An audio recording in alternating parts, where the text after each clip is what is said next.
the Quran is eternal, preserved, faithful, never changed, never sort of that. And between Qurans, okay, right? Between Qurans, there is no difference whatsoever. Okay, right? Now, I'm really trying to establish, okay, whether that is true.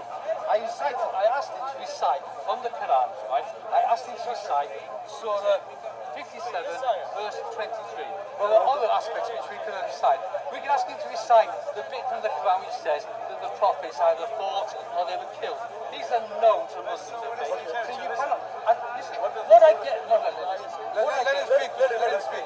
Yes. What I get all the time, okay, right, is the barricade, the shouting back, the question, okay. I've been trying to have a sensible conversation on the transmission of the Quran, okay, right?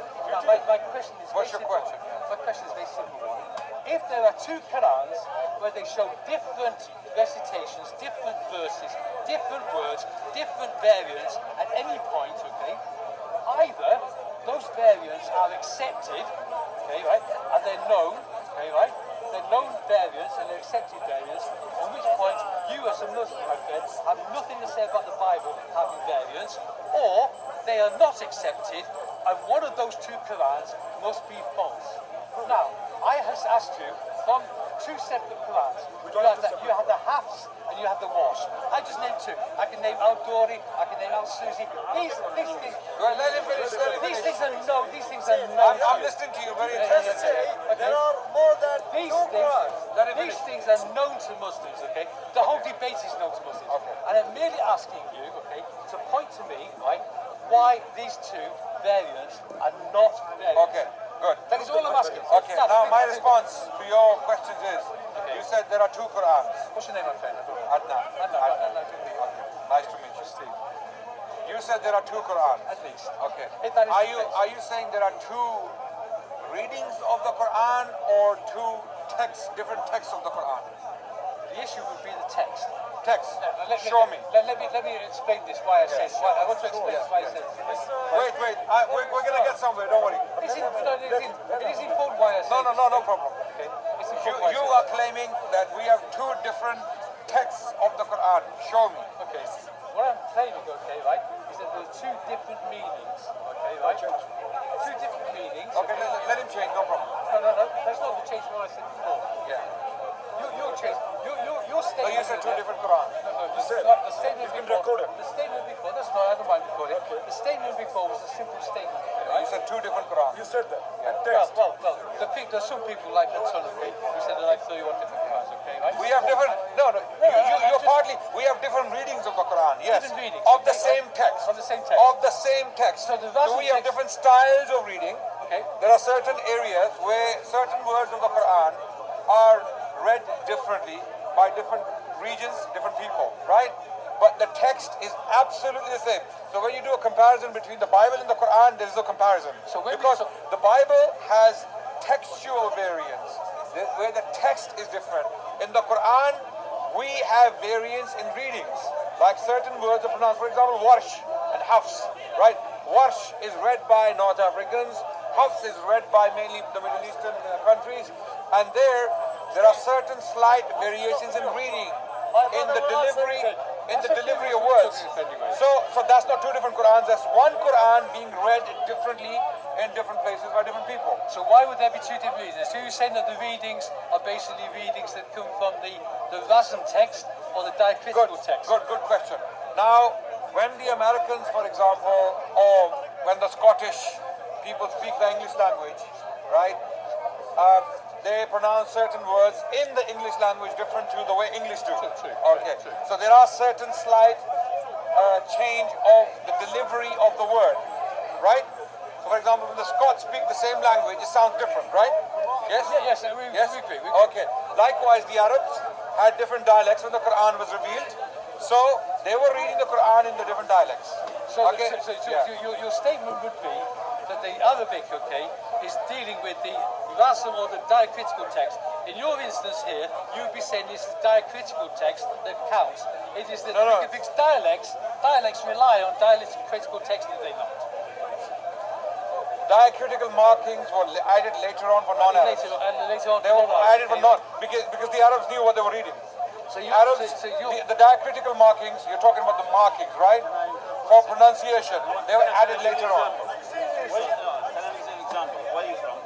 I'm from Pakistan. Okay, say Babel. Sorry? Babel. Say the word. I can't say it. Exactly. Say it. Babit. Babel. See? I'm an Arab. Maybe I'm the only. And he will not be able to say P. He will not be able to say P. Even in the Middle East, we can say Babel. He can't say. I can't say Ba like the Arabs can. No. Let me finish. Even a Kurdish in Iraq, unless he lives for 2-3 generations, he cannot say Ba. He has to say Zabot. Now, when he says Zabot, when I say Babot, people like you will listen to the word differently, and it means the same thing. So the bottom line is the language, the text, the content of the Quran. Let me just finish and give examples. So 1 second, one person say education, another lady say education. So education and education both are the same meaning. Education and education. He educated himself and he educated himself. Both the same. So the point is these variants or these variant readings actually originate in the languages of the Arabs. They're reading the same content in a different way. So this is how simple it is. If the Quran was different, we would know. Believe me, we would know. Let me ask you a question in that case. In this case, okay, we're just talking about the Quran here. We're not going on to all sorts of I don't have a great deal of time, okay, but we're having a friendly conversation. And I do appreciate the sort of response you're giving, okay, right? There are two words, okay, there's a phrase, and I don't know which particular surah it is, but there's a story where it says, the prophets fought, or the prophets were killed, okay, right? It's kutala, I think it said kutala. Okay, I understand, okay, right? I understand your point. Two different meanings, okay? Are you saying that those are different meanings, very good question, readings, or different sort of whatever? Very good because question. To die is different than to fight. Okay, very good question, amazing question. Now let's assume those two differences are there in the readings. Those two different, because both words are being read differently and they have a slightly different meaning, right? Without changing the context at all, right? Now the point is, this is how we know the Quran is preserved word by word, letter by letter, because even the differences we find in the readings are clearly defined. It's either one or the other. There is no third or the fourth or the fifth or the sixth option. You see, we know it's either one or the other. It's one of the two. So in both cases, our scholars say they can both be read. Okay, nothing is lost. In that case, wait. So they're both right. Let me understand this. According to you, according to Islam, they're both right, and they're both written on the surah, the tablets. So the limit is defined. We haven't lost the text. Defined, okay, right? Okay. So do you understand? We haven't lost the text. I understand your argument, okay? The reading. Let me ask you a supplementary argument, okay? Just a question on this, okay? Because it is quite definitive. That's assuming your example is correct. That's assuming this is correct, okay? Right? They say a faithful representation within the Quranic text, okay? So we then ask the question: if that text, okay, if everybody's all different at the time of Muhammad, okay, right? No, not so different. No. If there are different dialects, people are different at the time of Muhammad. We come to the time of Uthman, okay, right? We've already gone through the time of the Battle of Yamamah, okay, right? We've gone to the time of Abu Bakr's Quran, and so why Uthman needed to write another Quran, etc., another recension. We come to this kind of semblance that's written in sort of Sahih Bukhari, I think it is, about the dispute between sort of Muslims as to how it should be recited. Who was disputing? That's a good point you raised. There were Muslims who disputed. Which Muslims? For different areas. Which Muslims? For different areas. No, who were they? That's very important. The context is very important. Well, okay, we'll explain the context in this case. The report in Bukhari states clearly that these were Muslims from Iraq and Syria. New Muslims. Non-Arabs. Non-Arabs. Yes, predominantly non-Arabs. Now, wait. They are reading. Now, this dispute did not arise in the early period of Islam. This is when the expansion is happening. And where did the dispute happen? When these people were on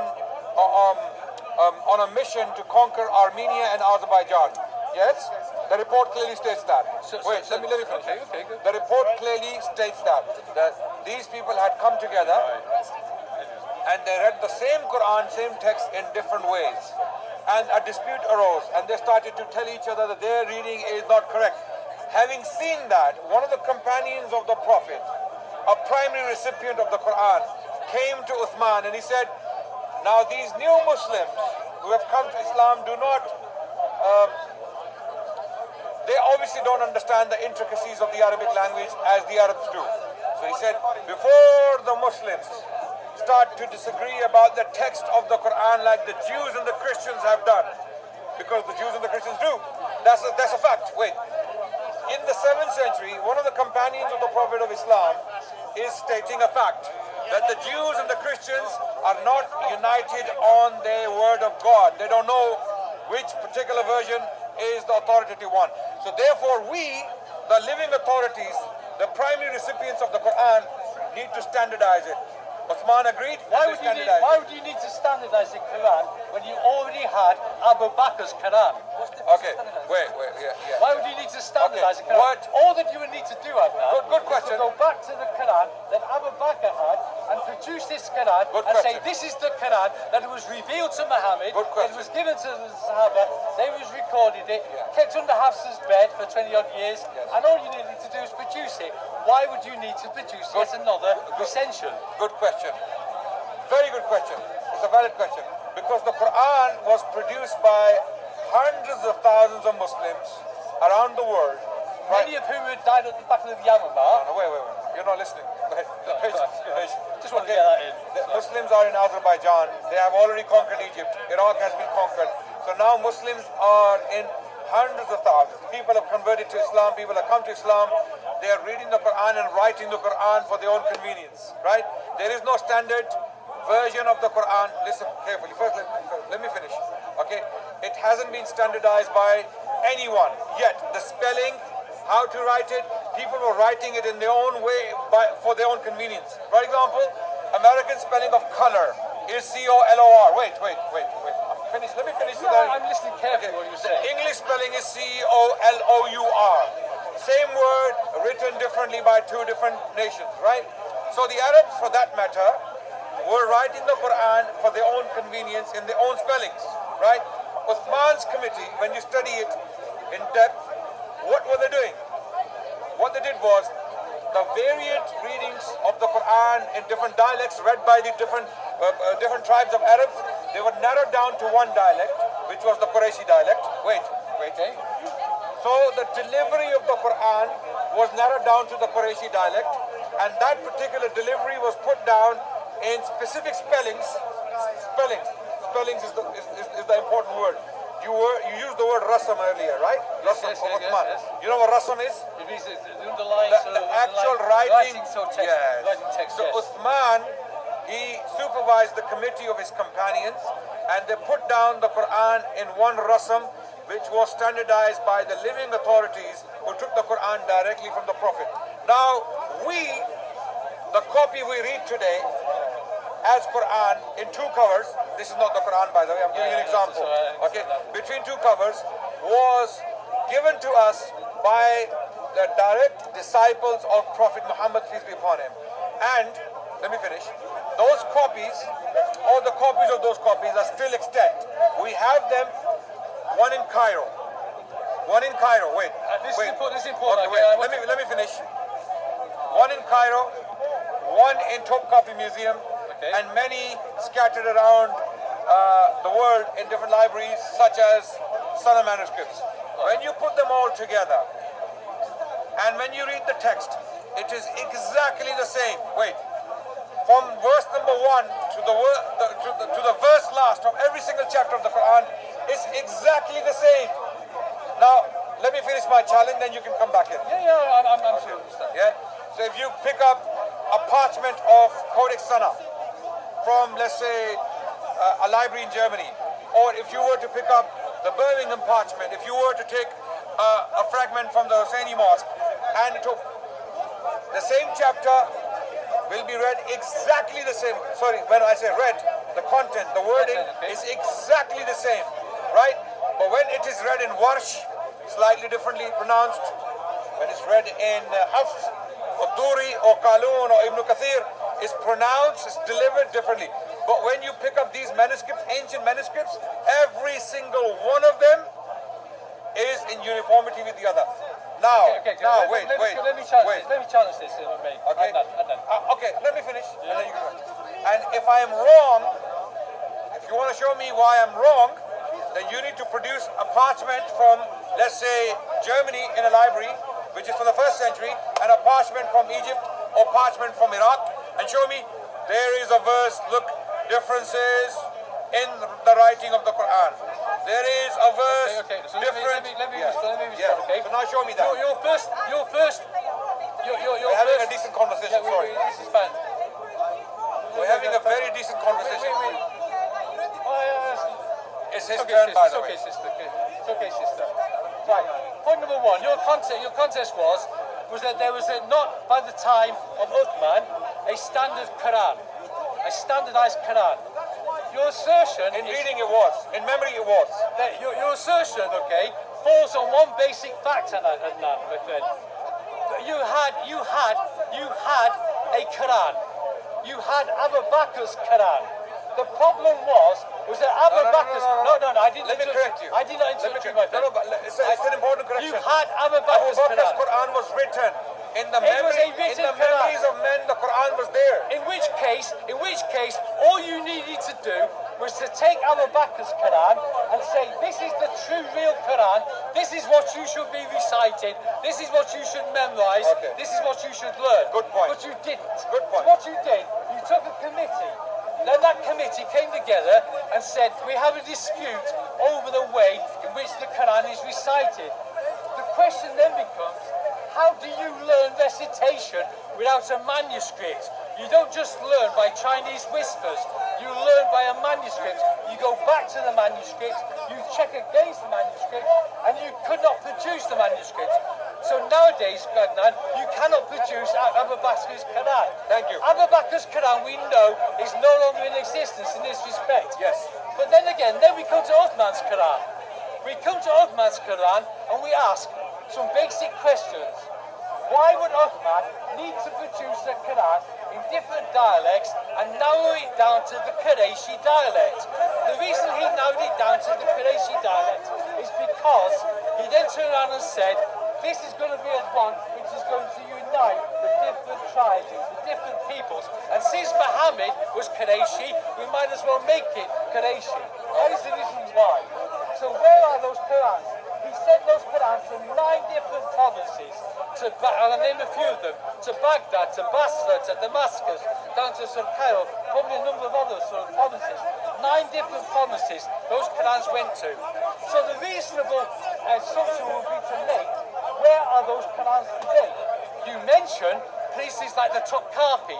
The Topkapi by a man called Adnan Rashid, who was a Turkish Muslim. You're repeating J. Smith. A Muslim guy. And he won't help you. Adnan Rashid, who studied that. Have you read the preface? Adnan, I did not interrupt you, Adnan. Have some respect, my friend. He turned on and said that basically this is an 8th century, 9th century Quran. It is not a complete Quran. It is not complete. I have been asking Muslims, okay, the Salah palimpsest. The Salah palimpsest is one which has been discussed here at Speakers Corner on a number of occasions. It was only discussed here today. The Salah palimpsest, a palimpsest is 2 different levels of writing, one lower, one upper. The lower, in many cases, does not correspond to the upper. Why would there be a change from the lower to the upper? Why would there be that change? Particularly when the palimpsest itself is not complete. When are you stopping? Hang on. Because you're throwing a lot of things and it's going to take you a long time to respond to every single one of them. Yeah, it's going to rain in a minute. No, we can move on to the tree. Yeah, look, move on to the tree.